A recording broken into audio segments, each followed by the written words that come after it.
guys, we are here for the final episode of round one of The Greatest. These fighters are biting their nails because they've got a chance to win this brilliant belt. Let's see who these two fighters are and if they can win this round to get into the next round to compete in the quarterfinals of this great tournament. Okay, in the red corner, we have Dr. Steelhammer, Wladimir Klitschko, with a record of 64-5 and 53 knockouts, with notable victories over Kubrat Pulev, Alexander Povetkin, and David Hay. And in the other corner, Deontay, the Bronze Bomber Wilder, with a record. Bomb Squad! Why you gotta do me like that, huh? Scaring me like I'm Jimmy Lennon. So with a record of 42-1-1 with 41 knockouts, his biggest wins would be Luis Ortiz twice and Bermane Stiverne twice. Okay, so what I want to ask you a question before we get into this is, when was Wladimir Klitschko's prime? When was that? Okay, I would say, let me just pull up his box record real quick. Because he had ups and downs and weird like peaks and lows. His career was like this. Even though he reigned 10 years, even though he reigned for such a long time, when was his actual peak? After the first Sam Peter fight, he took a lot of damage in that fight. So 2006, he fought Chris Bird, and I would say it would lasted until about 2015, the Bryant Jennings fight. So about 10 years. Yeah.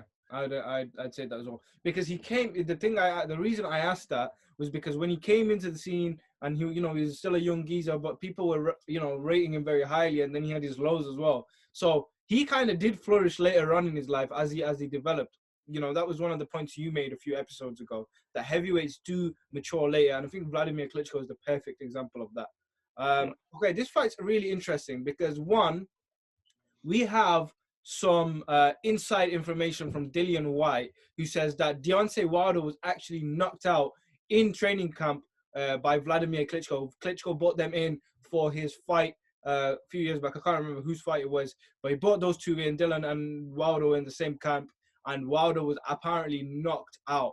Now, it's a tricky one to believe. Was he actually knocked out? Because Wilder, first and foremost, has a granite chin, man. You have to agree with me on that.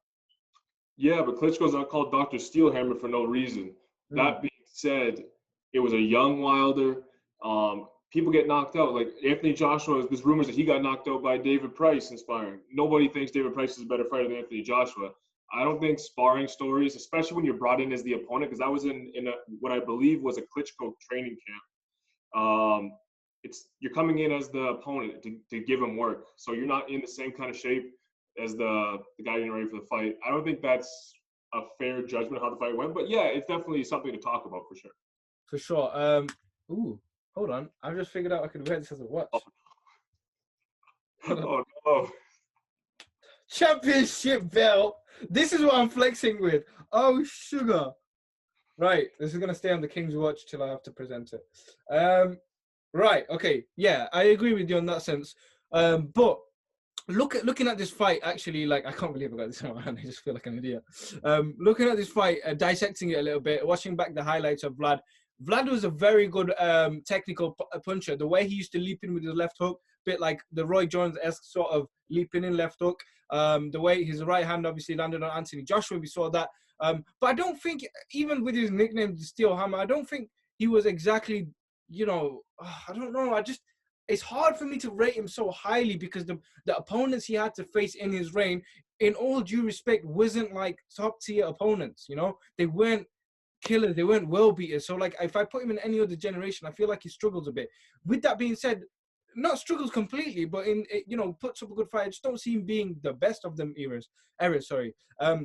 Now he always had a thing where his chin was exposed. Like whenever someone jumped on him, which rarely any people did, those fighters he fought throughout that reign, the Samuel Peters was a tough fight again, Bryant Jennings, and these guys, they didn't jump on him like you should. That's one thing, one way of beating Klitschko.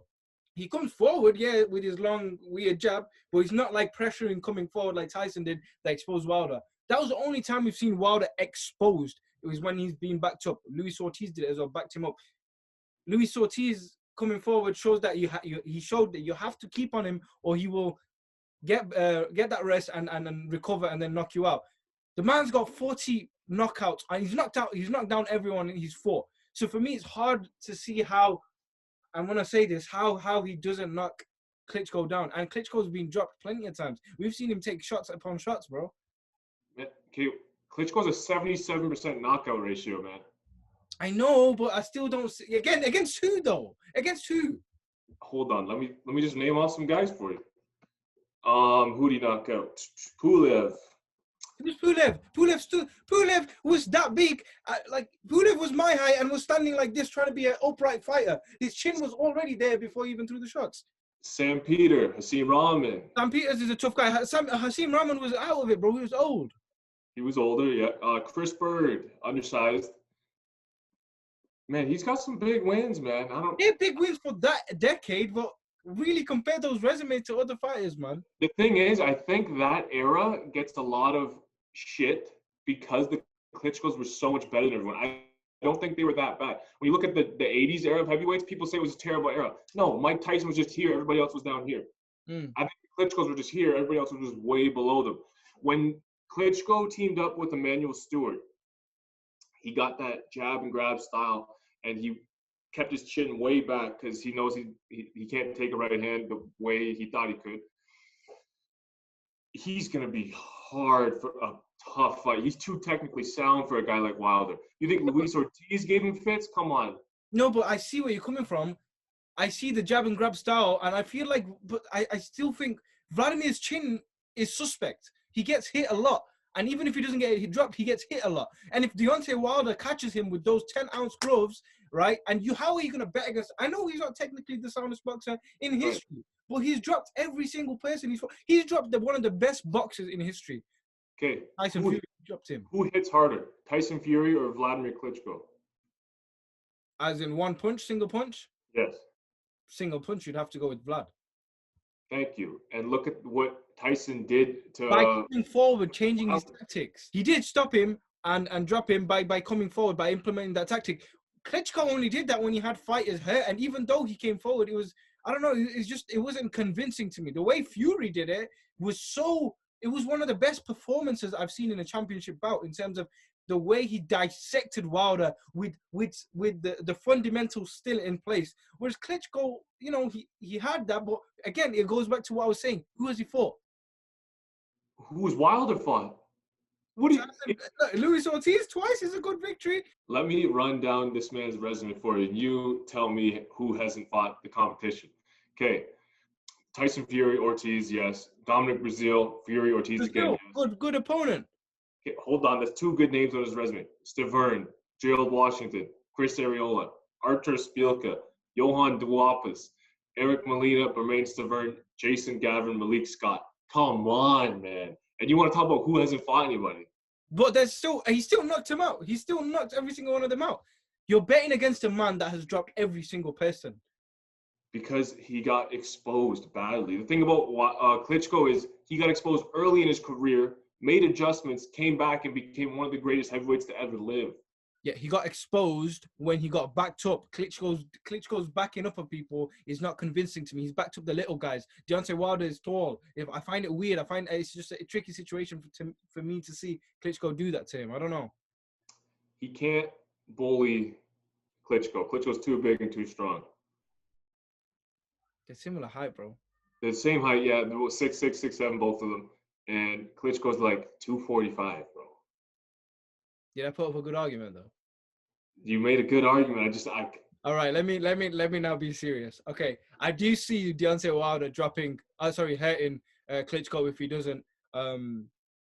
if he doesn't like actually turn up the way he should turn up. But it's like, again, the reason I bring this strong, solid argument for Deontay is I don't feel like he gets the respect he deserves. I'll say it, flat out line. He's not the best boxer that boxing's ever seen. He's definitely not one of the best heavyweight boxers in this era, even alone. People who aren't champion, people who haven't faced championship bouts have probably better skill than him. But what he does have is power that has never been seen before. Every single person that turned up to fight him wanted to beat him, apart from maybe the first 10, 15 fighters. But after that, he started facing certain competition, maybe not, world level beaters, but these guys came to win, right? Yeah. Everyone you just named off as well came to win. Yes. These guys came to win, and for him to do those knockouts in that type of fashion is unheard of. Like bro, even Tyson doesn't even get hit much, but he got dropped twice. You know, he was almost out for it. So it's hard for me to bet against Deontay. And the main thing is Klitschko gets caught. He's suspect. Okay, I think a fight that we really need to look at is the Klitschko-Hay fight. Him and Sam Peter will be the two heaviest hitters, I think, on his resume. Would you agree with 3? He's 6'3", yeah, and I think Peter's 6'3" as well. But reach. He couldn't even. Every time he threw a shot, it was like. Man, sometimes a shorter fighter gives you problems, man. Don't like. Because like David Hay was touted as the next guy, man. People thought David Hay was going to come over and take over the division, and the way that Klitschko diffused that and just outclassed him so badly, I don't know, man. And the adjustments he made when he came back to fight Sam Peter the second time went from an all-out war to stopping him.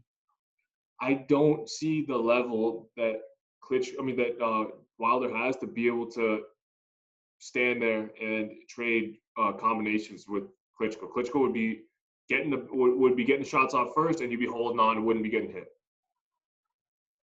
Do you not see that punch landing on Klitschko then, the right hand that has been landed on by other people? It's definitely like he landed on everyone. So yeah, it's possible he could land and he could knock. If he lands, he knocks out Klitschko 100%. And so it's tough. It's hard. It's just like, are you gonna pick skill or the possibility that he lands one punch for 12 rounds, which is actually a pretty good chance because he always does. But all right, I'm gonna put it as this then. I know you're going for Vlad, right? Yeah. I'm gonna make it half and half. I agree with what you're saying. Don't get me wrong, but I'm putting up a argument for Wilder because I think he deserves an argument, especially for a man who's knocked out every one person that's faced him in the ring. It's beyond me that people don't give him the respect he deserves. So, seeing as though it's 50-50, I did put a poll up, and we're gonna just go off the poll because it's a tricky one. Pretty easy. Yeah. So the poll says that Wladimir Klitschko advances 89% to 11. I didn't think it'd be that big. Damn. To talk about votes, I put this up 3 hours ago, and the votes were 256 to Wladimir Klitschko, 32 votes for Deontay Wilder. Damn. 11% for the Bronze Bomber. Oof. Tough. Oh, there you have it. Wladimir has a chance to win my luxurious belt. And like I said to you, I'm sure you're similar in this sense, but I do agree with everything you're saying. And I see a path for Klitschko to win. I just felt like I needed to put that solid argument in for Deontay. I'd be very unfair if you didn't have that argument. So we have, at the end of the first round, Klitschko. So we have one Klitschko remaining, Wladimir, and one modern heavyweight is left in Tyson Fury. Very interesting times. So the draw will be released tomorrow. Make sure to tune in for that. The round of 8 is going to get interesting. Who's going to win this beautiful piece of art? You'll find out soon. All right, we'll catch you on the next one.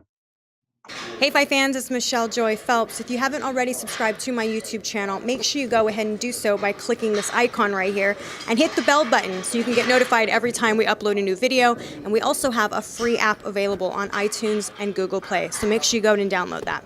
Bye Fight fans.